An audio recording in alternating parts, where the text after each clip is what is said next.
Growth मध्ये काय होते, वाढ होते, ठीक आहे. आणि डेव्हलपमेंट कशाला म्हणतात, विकास. Growth in the living beings is not just increase in their size. वाढ म्हणजे काय, नुसतं आकार वाढणे नव्हे, उंची वाढणे नव्हे, वेट नाही. Although all living beings grow, growth in animals occur only for a specific period of life. की काही ठराविक कालावधी, only for a specific period of life, की जी वाढ होत असते ते काही कालावधीपुरतीच होते काही प्राण्यांमध्ये, ठीक आहे. Plants continue to grow as long as they are live. Problem असा आहे की आपण जे मानव म्हणजे प्राणी आहोत याची काही ठराविक कालावधीपर्यंतच वाढ होते. मानवांची वाढ ठराविक कालावधीपर्यंत होते, त्याच्यानंतर आकाशाला टेकते का एखादा माणूस, नाही टेकत. पण plants continue to grow as long as they are alive. जोपर्यंत झाडं जिवंत आहेत की नाही तोपर्यंत सतत वाढत राहतात. मग आपल्याला फरक काय कळतो की झाडं जे आहेत ते अनलिमिटेड वाढतात, म्हणजे जोपर्यंत ते जगतात तोपर्यंत वाढ चालूच असते. आपलं तसं नाहीये, आपली वाढ एका विशिष्ट वेळेच्या नंतर थांबून जाते. आपण मानव आहोत, बरोबर आहे. त्याच्यानंतर डेव्हलपमेंट म्हणजे काय, development is the progress in the organism's body. विकास म्हणजे त्याच्या शरीरात तर म्हणजे वाढ होतच आहे, पण प्रोग्रेस होत आहे. प्रोग्रेस म्हणजे काय, विकास होत आहे. कशात, बॉडीमध्ये विकास होत आहे, बुद्धीमध्ये वाढ होत आहे, काम करण्याची जी क्षमता आहे त्याची, तुम्ही काल जसं काम करत होता त्याच्यापेक्षा आज छान करत असाल, म्हणजे तुमची डेव्हलपमेंट आहे. एखाद्या मुलीला पहिल्यांदा एबीसीडी छान लिहिता येत नव्हती, जसं तिचा विकास पहिल्या वर्गातून दुसरीत चालली, दुसरीतून तिसरीत चालली, म्हणजे तिची इंटेलिजन्स, ज्याला बुद्धिमत्ता आपण म्हणतो, ते वाढत आहे, बरोबर आहे की नाही. त्यानंतर वर्क कॅपॅसिटी जी आहे ती सुरुवातीला तुम्ही छोट्या होतात ना तेव्हा अर्धा तास कॅपॅसिटी होती काम करण्याची, थोड्या मोठ्या झाल्या 1 तास करायचे, अजून मोठ्या झाल्या 2 तास करतात, थोड्या मोठ्या झाल्या 2-3 तास करते. याचा अर्थ जसं तुमचं शारीरिक वाढ होते तशी तुमची काम करण्याची क्षमता, कॅपॅसिटी पण वाढते आणि नवीन नवीन स्किल्स येतात. सुरुवातीला लहानपणी तुम्ही जेव्हा अ ब क काहीतरी लिहित होता तर सुंदर अक्षर येत नव्हतं, आता तुमचं अक्षर असं मोठ्यासारखं छान येतं. का बरं येतं, कारण तुमच्या आतमध्ये तुम्ही ते कौशल्य आत्मसात केलं, तुम्हाला ते स्किल आली म्हणजे कधी कधी पाहतो मी कॉम्प्युटरवर टाईप करणारा एखादा व्यक्ती पहिल्यांदा सुरुवातीला चुका होतात, नंतर कोणाला तरी बोलतही तो टाईप करतो आणि त्याचं काही चूक होत नाही. म्हणजे मेंदू दुसऱ्या ऍक्टिव्हिटीत बिझी असताना सुद्धा ही कृती करतो. आपण एवढं स्किल येतं, एवढं कौशल्य येतं कॉम्प्युटरवाल्या माणसाला, तुम्ही पाहत असाल कधी टायपिंग देते. तर असं कधी डेव्हलपमेंट केव्हा झाली आपण म्हणतो. So new skill such as crawling, standing, walking and jumping, हे डेव्हलपमेंटच्या याच्यात येतात, ठीक आहे. त्यानंतर आपल्याला बघा की काय होत असतं, काही गोष्टी अजून बघा की growth in animals occurs only for a specific period of a life, की जीवनाच्या एका विशिष्ट कालावधीपर्यंत, जो विशिष्ट कार्यकाळ आहे तोपर्यंत त्याची वाढ होते, नंतर वाढ थांबून जाते, ठीक आहे. कशाची, मानवाची. पण growth can be observed in all the organs of the body. आणि आपल्याला जी वाढ आहे ती सर्वच्या सर्व ऑर्गन मध्ये शरीराच्या बघता येते. उदाहरणार्थ माझं असं नाक वाढलं तर कान वाढणार नाहीत, लहान लेकरासारखेच राहणार आहेत. तुम्ही लहानपणी जन्माला होता तर एकाच वेळेस सगळे ऑर्गन डेव्हलप होतात. म्हणजे नाक हाती एवढं म्हणजे असं लांबच्या लांब झालं आणि कान थोडेसेच आहेत, असं कधी होतं का. कान ज्या प्रमाणात वाढतात नाकही तसंच वाढतं, पायही वाढतात, माणसाला सुटेबल होईल असं सगळे अवयव वाढतात. नाही, तुम्हाला माहिती आहे कसं, माझं ना नाकच वाढलं, कान वाढलेच नाही, असं कधी होतं. किंवा कानच वाढले, नाक वाढलं नाही, असं होतं का. ऑल ऑर्गन्स म्हणजे सगळेच्या सगळे ऑर्गन्स काय होतात, वाढ व्हायला दिसते आपल्याला. ग्रोथ इन द प्लांट्स मध्ये काय की some parts of the plants grow throughout its life span, की जेवढं आयुमान आहे, लाईफ स्पॅन म्हणजे आयुमान, तर एखाद्या प्लांटची वाढ त्याच्या आयुष्यभर होतं. जेवढं आयुष्य ते झाड जगतं की नाही, अख्खच्या अख्खं आयुष्यभर वाढत असतं थोडं थोडं थोडं. The width of the tree trunk, length of the branches and length of the roots, की त्या रूट वाढतं, त्यांचे फांद्या वाढतात, त्यांचे ब्रांचेस, त्यांचे मुळं, त्यांचे खोडं, सगळे अवयव वाढायला लागतात. Growth of some organs occur of the limited period, पण मानवी याच्यातले जे ऑर्गन आहे त्याला लिमिटेड पिरियड असतो की माणसाच्या अवयवाची वाढ काही वेळेच्या नंतर थांबून जाते आपण मानव. पण झाडांचं तसं होत नाही, त्याच्या ब्रांचेस वाढतात, त्याचं ट्रंक वाढतं म्हणजे खोड वाढतं, त्याचे रूट पण वाढतात, म्हणजे याचं अनलिमिटेड वाढतं आणि याचं स्पेसिफिक टाइमला मानव जातीचं वाढतं. Increase in size the leaf, जसं आपण पानांची झाडं बघतो म्हणजे झाडांची पानं बघतो ते सतत काय व्हायलेले असतात, वाढायलेली असतात. ठीक आहे. त्यानंतर बघा की nutrition in the living beings. Nutrition शब्दाचा अर्थ होतो पोषण. ठीक आहे. आता जे लिव्हिंग बीइंग्स म्हणजे सजीव सृष्टी आहे त्या सजीव सृष्टीचं पोषण कसं होतं, तर आता हे जे प्लांट आहे, plant produces their own food through the process of photosynthesis. की प्रकाश संश्लेषण प्रक्रियेचे सहाय्याने, फोटोसिंथेसिस म्हणजे प्रकाश संश्लेषण. आता ही प्रकाश संश्लेषण प्रक्रिया होते कशी बरं, काय होतं, कार्बन डायऑक्साईड झाड घेतं, झाड म्हणतं की आय वॉन्ट कार्बन डायऑक्साईड, मला काय पाहिजे, माझं अन्न कार्बन डायऑक्साईड. ठीक आहे. मी तुम्हाला त्या मोबदल्यात छानशी गोष्ट देणार, काय देणार, मी तुम्हाला ऑक्सिजन देणार. म्हणून आपण आजूबाजूला जी झाडं लावतो की नाही, तर ते आपल्याला काहीतरी देतात. काय देतात, तर ऑक्सिजन देतात. म्हणून आजूबाजूला झाडं लावा असं सांगतात, झाडे लावा झाडे जगवा, आहे की नाही. आणि मग सनलाईट आणि कार्बन डायऑक्साईड आणि पाणी या तीन घटकापासून फोटोसिंथेसिस प्रोसेस घडायची, प्रकाश संश्लेषण, आणि मग झाडाला त्याचं अन्न मिळायला, झाडाला जे अन्न पाहिजे त्याला ते सगळ्या गोष्टी मुळातून पाणी मिळायला आणि फोटोसिंथेसिस प्रोसेसमध्ये त्याच्यात स्टार्च तयार व्हायला लागतं, त्याची ऊर्जा तयार होणारी गोष्ट त्याच्यात तयार व्हायला लागते. ठीक आहे.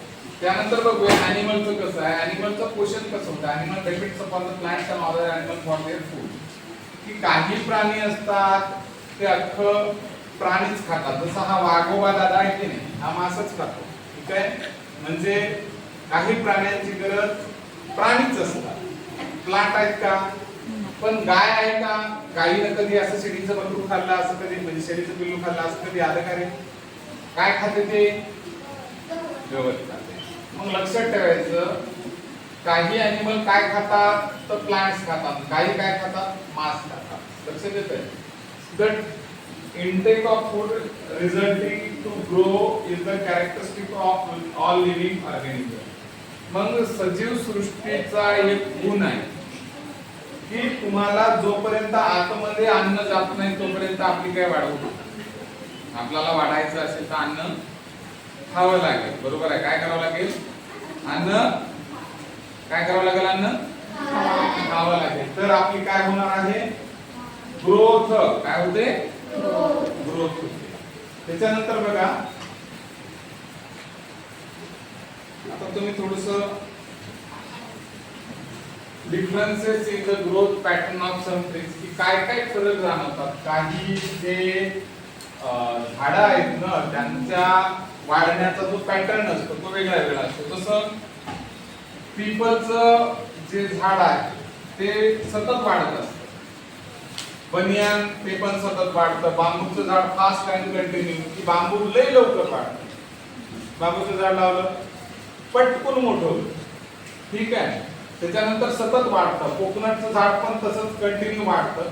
पण मँगोचं झाड जे आहे ना ते पिरियडिक आहे. पिरियडिक शब्दाचा अर्थ सीझनल, की ते उठलं की सुटलं वाढत नाही. ते काय म्हणतं, मी विशिष्ट काळातच नाही का काय करत असतो, माझी ग्रोथ करत असतो, एरवी करत नाही. ग्रोथ पॅटर्न कसा आहे, स्लो आणि स्टेडी. जर तुम्ही पिपळाचं झाड बघितलं, पिपल स्लो स्टेडी ग्रोथ, हळूवार आहे ते झाड. बनियानचं पाहिलं तर spreads widely due to the aerial roots, की खूप असं स्प्रेड होत असतं, पसरतं आपल्या इथं. Bamboo very fast growth in the short time, कमी वेळात खूप जास्त वाढणारे झाड कोणतं, बांबू. त्याच्यानंतर स्टेडी अपवर्ड ग्रोथ, की नारळाचं झाड सरळ वरच वाढतं, इकडं तिकडं पाण्या पसरवत नाही. त्यानंतर मँगोचं पाहतात moderate growth in specific region, मध्यम स्वरूपाची वाढ विशिष्ट ऋतूमध्येच होते त्याची, मध्यम स्वरूपाची. कोणाची, मँगोची. त्यानंतर स्पेशल फीचर काय आहे पीपलचं, long live tree and grow tall, की खूप काळपर्यंत जगतं आणि खूप उंच वाढतं हे झाड. त्यानंतर aerial root grow into the new trunks, की त्याच्या बुडाला पण नवीन ट्रंक्स वाढतात, फांद्या येतात. त्यानंतर बांबूच्या बाबतीत grow several feet in the day, की दिवसातच एका दिवसामध्ये बरेच फूट वाढते, फुटामध्ये वाढतात थोडी. Then coconut tall unbranched trunk आहे. त्यानंतर मँगोच्या बाबतीत grow branches and leaves seasonally, की काही ऋतूमध्ये याची वाढ ब्रांचेसची आणि पानांची होते. Duration grow throughout the life, पीपलचं झाड आयुष्यभर वाढतं. त्यानंतर बनियांचं थ्रू आउट लाईफ, पूर्ण आयुष्य, थ्रू आउट लाईफ बांबू पण very fast, coconut throughout the life आणि for the specific period of years. मग सगळ्यात काहीच वेळा वाढतं ते मँगो, कंटिन्यू वाढत नाही, कधी मध्ये जे वाढतं स्पेसिफिक पिरियडला तो कोण आहे, मँगो. ठीक आहे. त्यानंतर आपल्याला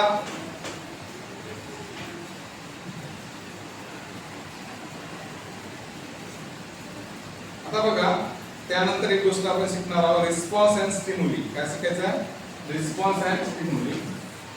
ऑल लिव्हिंग ऑर्गॅनिझम रिस्पॉन्ड म्हणजे प्रतिसाद देतात टू चेंजेस, बदलाला, इन देअर सराउंडिंग, की आजूबाजूला जे काही बदल घडतात त्याला काही सजीव काय देतात, प्रतिसाद देतात. ठीक आहे. जसं आपल्याला कोणी जर समजा चटका दिला, आपण असा हात करतो आहे की नाही, पाठीमागे आपण एखाद्या व्यक्तीला स्टिम्युली म्हणजे इथं चटका लागला आणि त्याने असा हात केला, याचा अर्थ तुम्ही रिस्पॉन्स केला, हात पाठीमागे घेणं, दॅट इज अ रिस्पॉन्स. त्याला काय म्हणतात? प्रतिसाद. कधी मी जर तुमच्यावर रागावलो समजा, तुला कळत नाही का असं म्हणलं, आपण दचकल्यासारखं करतो, आपण घाबरले आहे की नाही, तर ते घाबरणं जे आहे दॅट इज जस्ट रिस्पॉन्स. तुमचं घाबरणं आतल्यात, कधी बाबा रागावतात, मम्मी रागावते, तर मग ते रागावणं स्टिम्युली आहे. तुम्हाला काय करतं, ते तुमच्या आतमध्ये काहीतरी टाकल्या जातं, भीती, घाबरणं, आणि मग तुम्ही त्याला काहीतरी रिॲक्शन देता, प्रतिक्रिया, की मम्मीनं हातात बेलनं घेतलं की आपले हात असे होतात, नको ग मम्मी, म्हणजे आपण रिस्पॉन्ड केला असा हात करणे. सो स्टिम्युलस, सेन्स आणि डिटेक्ट. आपण मेंदू, बाबाचा चेहरा बघितला, हातात आपल्या मोबाईल आहे आणि चेहरा रागात दिसला की आपण डिटेक्ट करतो, सेन्स होतो की पप्पा रागात आहेत, पप्पा रागात आहेत, तर मोबाईलला हात लावणं काही मज्जा नाही, त्याच्यापेक्षा मोबाईल ठेवून देणं हे सोपं. आणि आपण मग काय करतो, मोबाईल ठेवून देतो, आहे की नाही. पप्पा की परी फक्त पप्पा आले कीच नाही का मस्त मजा करते, आणि मम्मी का परा, बरोबर आहे ना, लपाटे खाते. त्याच्यानंतर बघा, काही नाही आपल्याला स्टिम्युली आणि रिस्पॉन्सेस कसे असतात बघूया आपण. ठीक आहे. इथं पहिलं उदाहरण बघा, इथे दिसायला असं तुम्हाला काय दिसतं रे याच्यात, कुठं तरी इथं आग लावलेली दिसायली, स्मोक म्हणतात त्याला, हीट, उष्णता, आणि इथं मऊळ दिसतं की नाही, ते रिस्पॉन्स पळून चालल्यात सगळ्या. बीज फ्लाय आउट, प्रोटेक्ट देअर आयज, ते त्यांचं ओळं वाचवण्यासाठी उडून दूर चालल्यात, म्हणजे त्यांनी रिस्पॉन्स काय दिला, पळून जा. काय केलं त्यांनी, इथं बघा स्टिम्युली काय आहे, कॅट अँड स्नेक अप्रोचेस. जसं या कोंबडीच्या पिल्लांकडे कॅट आला किंवा एखादा साप आला, कोंबडी काय करते, हेन wants the chickens and protect them. कोंबडी काय करते, सावध करते पिल्लांना आणि पटकून त्यांना प्रोटेक्ट करते, त्यांना पंखाखाली घेऊन टाकते. कशाला? या पिल्लांना. ते काय आहे, रिस्पॉन्स आहे. काय आहे ते, रिस्पॉन्स म्हणतात त्याला. काय म्हणतात? त्याच्यानंतर इथं बघा, हे मॉइश्चर आहे, ओलसरपणा आहे सगळा, ओलसरपणा. काय म्हणतात त्याला? ओलसरपणा. आता इथं काय होतं, याला म्हणतात अर्थवॉर्म, म्हणजे गांडूळ. मराठीमध्ये काय म्हणतात त्याला? गांडूळ म्हणतात. हे अर्थवॉर्म काय करतं, समजा सूर्याची किरण आली की हे ओल्याकडे जातं. कशाकडे जातं? ओल्याकडे जातं. आणि earthworm moves toward the moist soil. त्याला जास्तीत जास्त ओलसर ठिकाण तुम्ही पाहिला असाल, शिदोड वगैरे तुमच्या घरी बघता, मॅगी सारखं काहीतरी राहतात प्राणी असतात ना, ते तसे अर्थवॉर्म हे काय करत असतात, ओल्या भागाकडे जास्त पडतात. बघा इकडे डायरेक्शन दाखवली आहे की नाही, कोणीकडे चाललं ते, पाण्याकडे, ओलसर ठिकाणी. हा त्याचा रिस्पॉन्स झाला, moves toward the moist soil, that is the response. त्यानंतर लाऊड साऊंड बघा, की फायर क्रॅकर नॉइज. जसं तुम्ही काय केलं, एक मोठा नाही का काय केला, फटाका, फायर क्रॅकर, फटाका फोडला पक्षी आहे. पक्षी काय करणार बरं रे, काय करणार, सगळे पिगॉन्स फ्लाय अवे म्हणजे रिस्पॉन्स काय दिला त्यांनी, पळून गेली, सगळी दूर उडून गेली. कशामुळे गेली ती, कशामुळे गेली, फटाक्यामुळे. कशामुळे, त्याला म्हणतात फायर क्रॅकर नॉइज. हे झालं स्टिम्युलस आणि ती कबूतर दूर पळून गेली. हा झाला त्याचा प्रतिसाद. त्याला काय म्हणायचं, प्रतिसाद म्हणजे रिस्पॉन्स. काय म्हणायचं, रिस्पॉन्स म्हणजे. ठीक आहे, एवढं लक्षात आलं. आता बघा त्याच्यानंतर अजून इथं लहान बाळ आहे, त्याला समजा भूक लागली किंवा त्याने सुसू केली पॅन्ट मध्ये, त्याचे कपडे ओले झाले, त्याला अनकम्फर्टेबल फील व्हायला लागलं. तर हंगर अँड डिस्कम्फर्ट हे स्टिम्युलस झालं. ठीक आहे, म्हणजे हे झालं. या गोष्टीमुळे तो काय प्रतिसाद देतो, बाळ रडायला लागला, त्याचे कपडे ओले झाले, पाळण्यातच लढायला लागला. मम्मी काय करतं ते, लढते. का बरं लढलं ते, त्याला काय लागली, भूक लागली किंवा त्याचे कपडे ओले झाले, तर बाळ काय करतं, रडतं.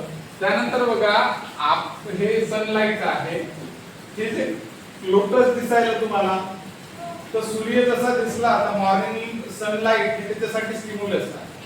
म्हणजे सकाळी सूर्यदादा निघला की कमळाचं फुल म्हणजे हाय, काय म्हणतात, म्हणजे त्याने रिस्पॉन्स दिला. लोटस फ्लावर ओपन ते त्याचे हाय म्हणण्यासाठी सगळ्या पाकळ्या अशा बाहेर काढ, आहे की नाही, तो रिस्पॉन्स आहे, प्रतिसाद आहे. त्याला काय म्हणायचं, प्रतिसाद.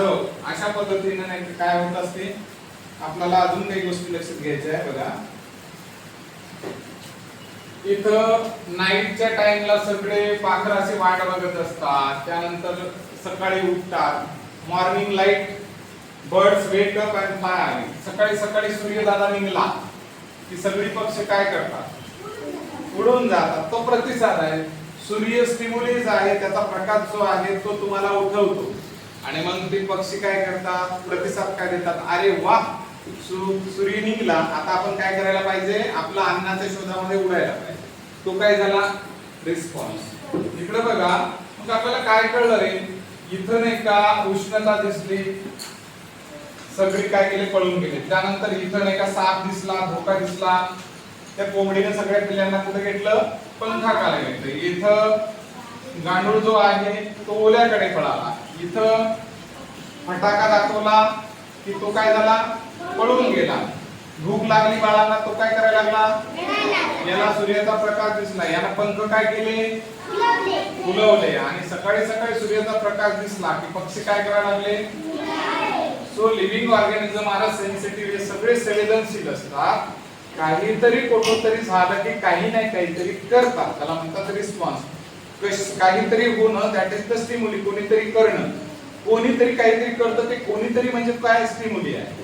आणि आपल्यात काहीतरी बदल व्हायला लागला, तो काय आहे, रिस्पॉन्स आहे, त्याला प्रतिसाद म्हणायचा. आपण काहीतरी करतो, ठीक आहे.